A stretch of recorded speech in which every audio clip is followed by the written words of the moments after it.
Ladies and gentlemen, welcome to a very special episode of the Drop It Weight Loss Wellness Wisdom podcast. If it's your first time on the show, you need to know that this podcast is for the real fatties.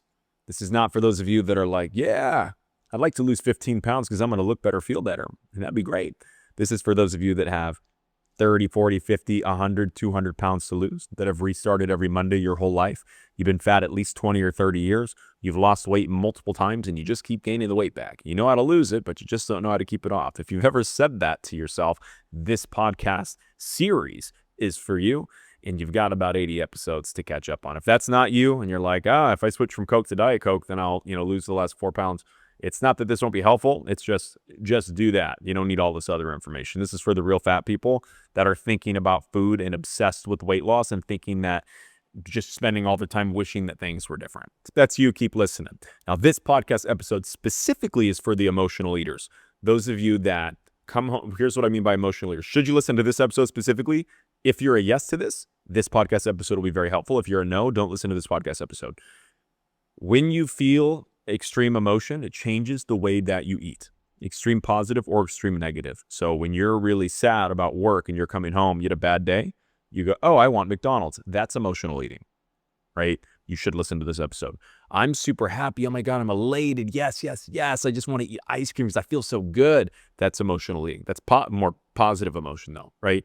If you struggle with emotional eating, meaning that in any way your emotional state dictates the way that you eat, listen to this episode. If not, and you're overweight and you're like, I don't emotionally eat, I question how true that might be, but don't listen to this. You're just not going to find it helpful if you don't feel like that's you. So if you're still listening, I'm assuming that you are an emotional eater. I'm going to tell you a story about an extremely emotional thing that I just went through. And I'm going to walk you through exactly how I handled it. Keeping in mind, it's been 6 years since I've lost weight for the last time, and I would have considered myself not an emotional eater. I would have considered myself the emotional eater. So when I was fat, I would come home from hating my job to a relationship with a girlfriend that I didn't want to be in, living in a house I didn't want to live in a city I didn't want to live in. And I would watch Netflix, scroll on social media, sometimes smoke weed, sometimes drink booze, always, all the time, order food from DoorDash, Dairy Queen Blizzards, large pizzas, Red Robin, chicken sandwiches with double French fries, with a double appetizer of jalapeno coins and mozzarella sticks every single night. Like, I was not an emotional eater. I was the emotional eater. I'm sad. I'm going to eat. I feel better. When I eat, I actually feel numb. And then afterwards, I feel tired enough to go to sleep and I don't have to think about my problems anymore. Right. So that was I wouldn't say that was a part of my life. I'd say that was my whole life. Right. Things are going so great. Yes, it's Saturday. It feels so good to not be working. Yes. Let's go get some fucking junk food. It was also a positive thing. I'm so relaxed. I want to go eat and just let it all soak in because I deserve it. It's my day off. I deserve it. And just very, very emotional eater, very emotional person. Before we really get into it, everyone has emotions tied to food, meaning that food makes you feel certain type of emotions.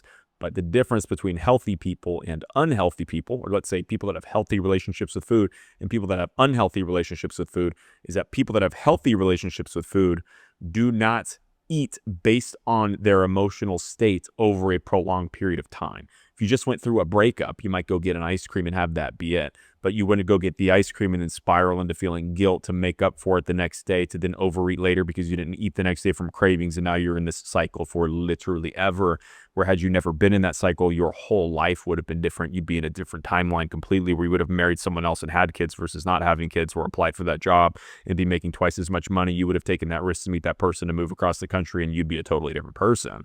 Right? That's the difference between healthy people, healthy relationships with food, and unhealthy relationships with food when it comes to emotional eating. So keeping in mind that I was the emotional eater, like the most emotional eater I've ever met. I'm sure some of you might potentially be more emotional eaters than me. I'm going to tell you this story.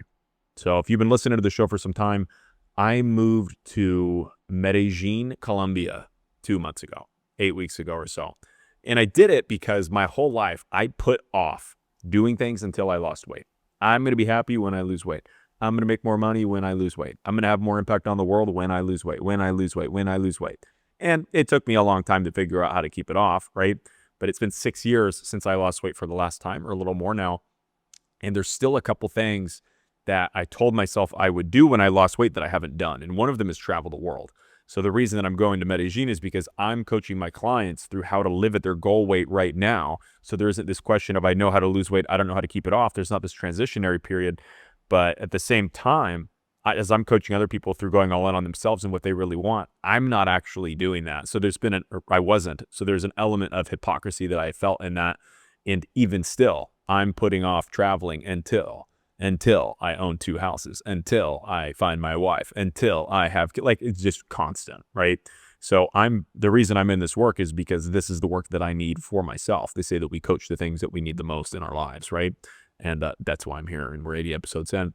So I moved my ass to Medellin, Colombia, and had a good experience there. And I have a client that's coming out to see me. I'm going to walk you through the most stressful story ever so that you can see how I handled it and how I would have handled it before.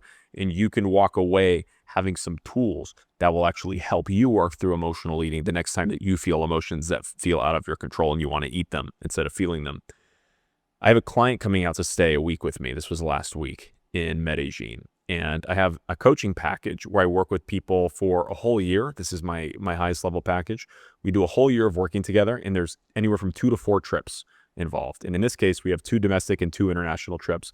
Each trip has a really specific theme. And I love working with people in this way because we're really involved. I'm really involved in their life, in the day-to-day.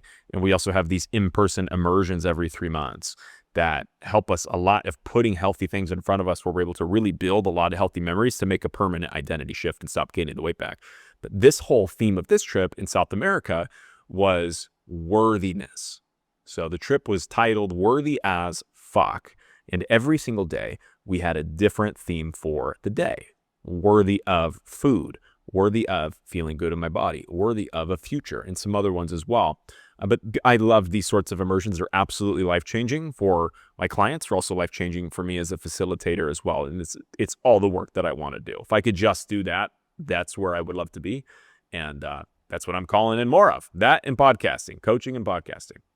So keeping in mind, this really exciting trip is happening starting on a Tuesday is when my client's flying in, Tuesday to Monday.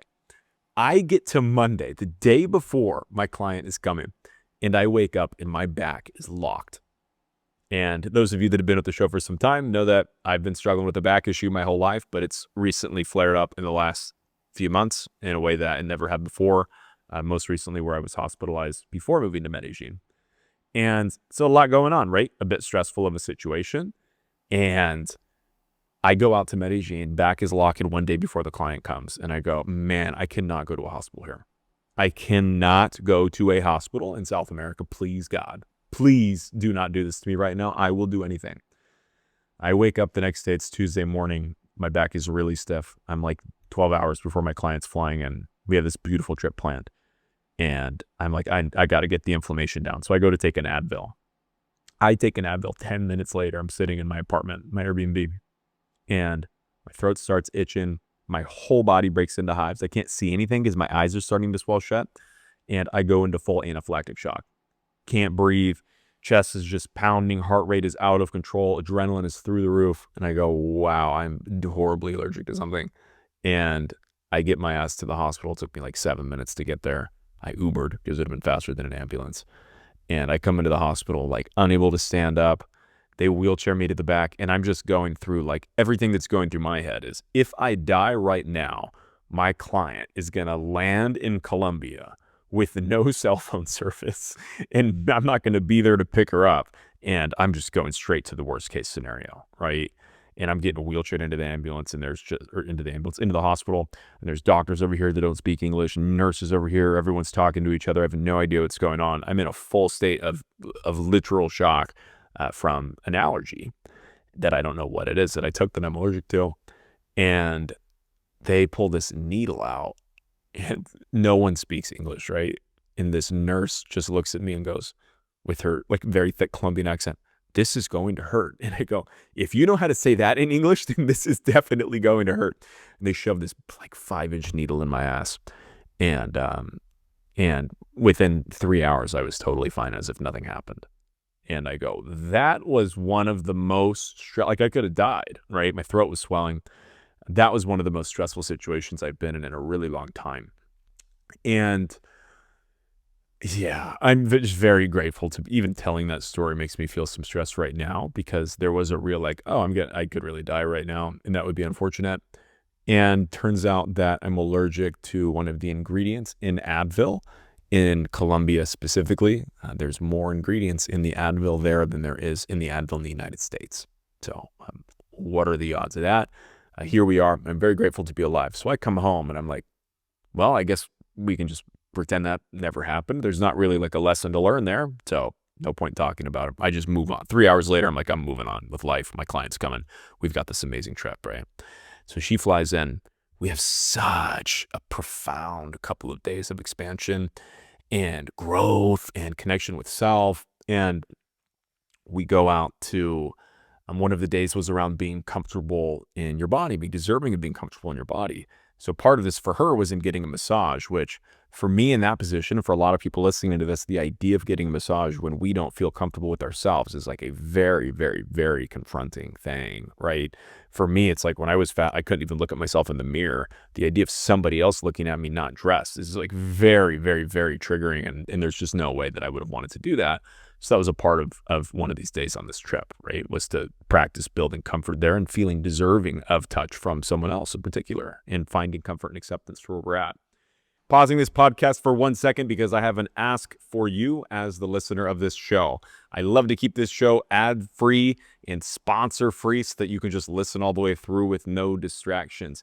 And because I don't have any sponsors or any ads, I depend on you to help me get the word out for this show. So if you're finding this helpful, or even more importantly, if you know someone that might find this helpful, that has been doing the losing weight and gaining it back and restarting their diets all the time, that uses food for more than what food was intended to be used for, send this to them because it might have a positive impact on their life as well. Selfishly, it just really helps me grow the show, and I would love you forever. So thank you. And I'm like, well, that's a great opportunity for me to get a massage too because my back is still kind of fucked up, right? I go to get a massage in this like very nice small resort on the side of this mountain in Guatapé, like 2 hours outside of Medellin, one of the most beautiful places I've ever seen. And I walk into this little hotel room that was converted into a massage room. And there's me, the masseuse, and then the hotel owner walks in. And there's a portable fireplace right in the middle of the room. And the hotel owner doesn't realize that the fireplace is actually lit. One of the little coals in the corner, or little grains of wood or whatever is lit in the corner of the fireplace. She takes a gallon of gasoline and dumps it on the fire, not knowing that it was lit, right? Intending to light it after there was fuel and gasoline already on the wood. The entire room lights on fire. The entire room lights on fire. And I mean, the whole room. I was literally in a house fire or in a hotel fire, right? And right when she pours it, there's just this big like whoosh, like it sounded like a grenade went off. You're kind of stunned for a second with the amount of just boom that happened in the room. And I go, whoa. And take a big breath and I kind of open my eyes and I'm the only one in the room. So these two other ladies are gone. And I'm like, oh my God, what? And I take a second to like gather and I go, oh shit. I am on fire. And I look down, I'm completely on fire. So strip my clothes, or what's left of my clothes, completely off. I'm butt-ass naked laying on a bed. The bed is like the only part of the room that's not on fire. And I'm like, what the fuck?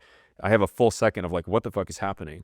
These ladies run in with fire extinguishers, put the whole fire out. And I'm like, whoo, what? Come right out of the hotel room. We're outside. I'm butt-ass naked. And there's these two women that are like, they can't breathe. They're in like full hysterics of freaking out, crying. Oh my God, are you okay? And they're all like checking themselves. Everyone is fine, right?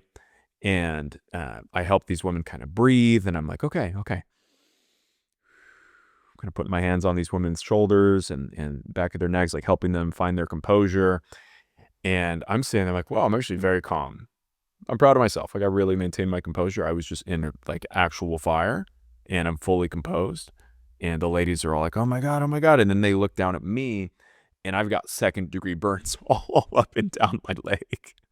So as I stripped naked in the room, I took a second of like, thank God. And then as I said, thank God, I said that out loud, I looked down and my leg was on fire, even though I was naked. And I was like, that's a problem. Put that out pretty quick with my hands. But yeah, so I'm just completely burned, right? And I mean, like what kind of luck is this at this point where I'm hospitalized for anaphylactic shock from an Advil in Colombia while my client is coming, to taking my client to this resort, to the resort catching on fire in the room that I'm in, to me catching on fire, to being completely burned in a 48-hour span. And I'm like, this might be one, like on paper, one of the most stressful things that I've ever even heard of. Like what is happening? And things just kept going a little bit crazy, to where a couple days later, we woke up to a 6.3 magnitude earthquake. And I go, and everyone was fine. And there were no structures or anything that, that had fallen. Nobody was hurt. But there was just enough stuff that had happened in a short period of time where I sat with myself and I went, okay, what am I feeling? Right? So put yourself in my situation here. Because when I was fat in this sort of situation, I would have gone straight to eating. Like straight to, I'm in an extreme amount of stress. My body is in an extreme amount of stress. I'm very nervous and very anxious at this point. There's just a lot of things happening that seem like they're out of my control. It's kind of scary. Like for a day, it was kind of like, God, what the fuck is going on, right? And the way when I was fat that I would regulate myself would have been through eating. So God, I feel like shit. Yes. Okay. I'm going to get Domino's. And then I'd get Domino's. And then I would feel better while I was eating it. And then I would feel worse after I was eating it. Or I'd feel so numb or so focused on how bad my body felt from the food that I wouldn't be able to feel the other feelings, right? So now, in reflection, I don't even think about how to cope anymore. So I'm in that situation. I get back to my Airbnb. I go straight to looking at myself in the mirror and talking through what just happened. Here's what just happened. Here's what I could have done differently. In this case, nothing. I don't know what the hell I could have done differently, right? I'm feeling particularly stressed, like particularly stressed out right now. And I'm choosing to let myself feel that. I'm choosing to let myself feel that. So what coping is when we go and actually just try to hide from the emotion with anything, right? For a lot of us, it's Netflix, scrolling. For a lot of men listening to this, it might be porn. For probably everyone listening to this or watching this, it's food to some extent, right? And the reason why we cope, a lot of the times without thinking about it, it's not like a conscious, I feel like shit, let me eat. It's just I want to eat. And then we do it without going through the thought train of why am I eating, right? We're not consciously trying to hide from our emotion. We're just doing it to protect ourselves. The idea is that you can actually heal that. So instead of just learning creative strategies to cope and better coping mechanisms, here's your 5 steps to better coping mechanisms that you just practice forever. And you're always in this, like, what am I coping with conversation of still just living in the, like, how do I fix the issue? You can actually I fully have healed this part of myself. I don't have a single default coping mechanism that is negative. Not a single one. I do not get stressed and go on my phone.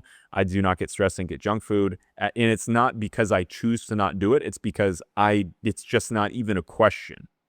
And I want everybody listening to this to connect with what healing actually looks like in this specific regard. Don't get me wrong.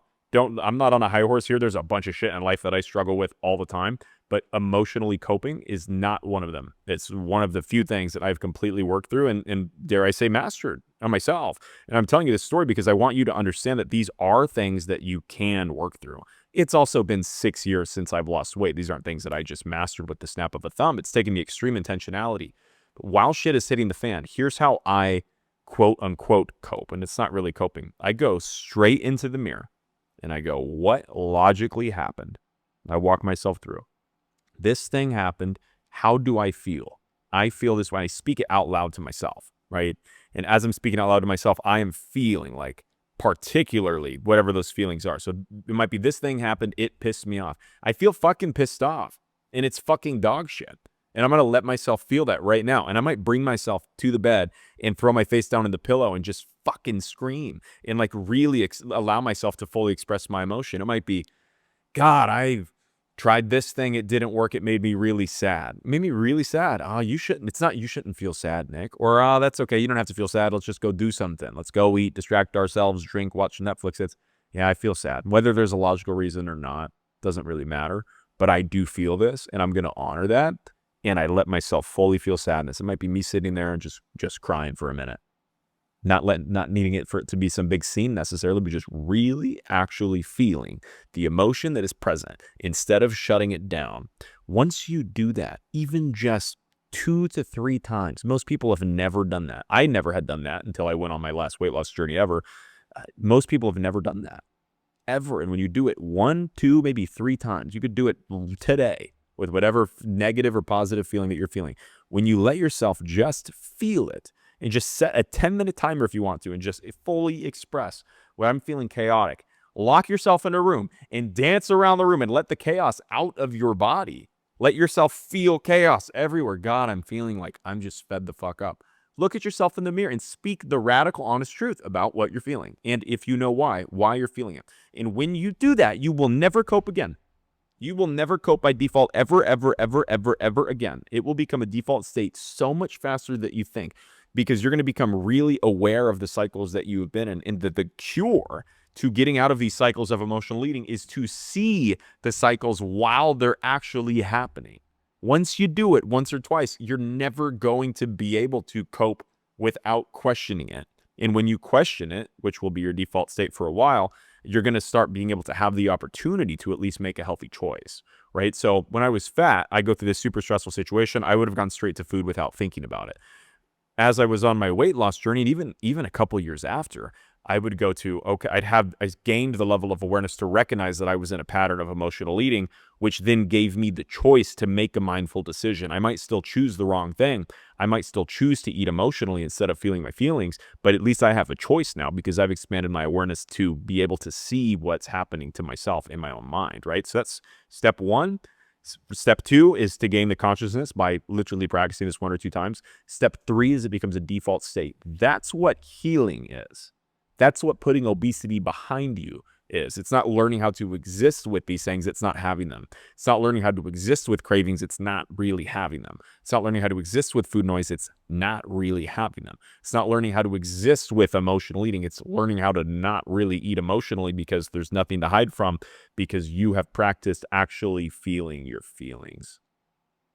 So I tell you this story not to invoke anxiety on you or to give you like a woe is me, look at all this crazy shit, please everyone, like I almost died twice in Colombia in 3 days. It's just to be an example really to my old self who I wish would have been able to listen to this podcast because I would have been able to start actually living at a much younger age, to reinforce to the people that those of you that are in my same position that stay open to the possibility that there is a world where you actually put the issue behind you for good. And the next time that you notice yourself in a really negative emotional state in particular and positive, but this really applies mostly to negative emotions, what we might call negative emotions, stress, anxiety, heartbreak, sadness, pain, physical, mental, emotional pain. Invitation to get your ass up to the mirror, look at yourself, tell yourself the truth of what logically happened, if you know, and what you're feeling and why you're feeling it, and then fully express the emotion. Rage, screaming a pillow. Sadness, let yourself cry. Set a 10-minute timer and feel whatever it is that you need to feel. I feel really lonely might be one. Yeah, get your ass naked in front of the mirror or shirtless or in your bikini if you're less comfortable with it, whatever, right? Your bathing suit. And give yourself the physical touch that you actually desire from other people that would make you feel less lonely. Like fully, fully, fully, fully express yourself.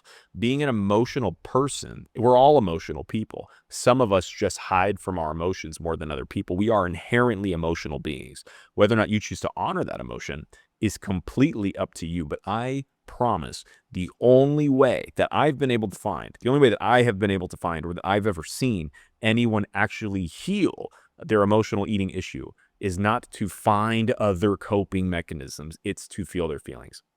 And that might look like journaling. That might look like that sort of thing, but it doesn't necessarily need to be some self-care practice. It needs to be you practicing feeling your feelings. So the next time you're sad, what are you feeling? Why? And what can you do to fully express that emotion? Because what you'll find is that emotion goes away. Maybe not completely, but it becomes a lot weaker once you work through that resistance of feeling it. When you feel all the sadness, you're going to notice that about 10 minutes later, you feel less controlled by the sadness and your urges to eat emotionally completely go away.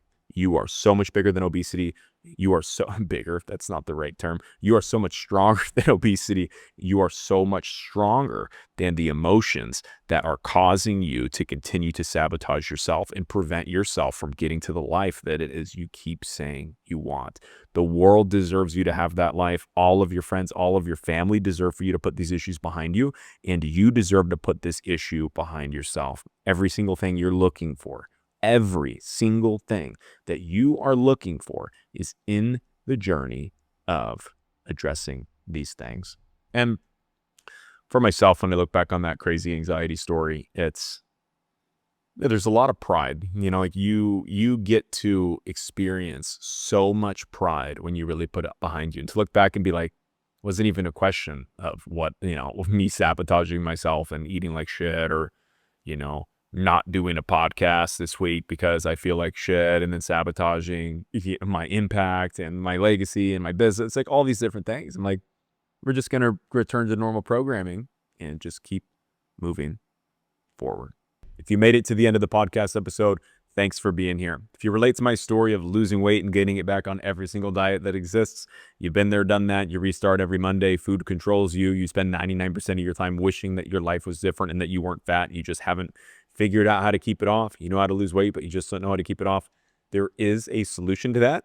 It involves working on your relationship with food, your relationship with self, getting clear on why we use food the way that we do and what led to us being obese in the first place. If you want to actually put it behind you, I did it on something that I built called the Common Sense Diet System. If you'd like to see if the Common Sense Diet System is right for you, and if you'd like to explore me guiding you on your journey to actually keeping the weight off, you can click the link in the description of this podcast episode, and I'd be happy to talk to you about it. See y'all next week.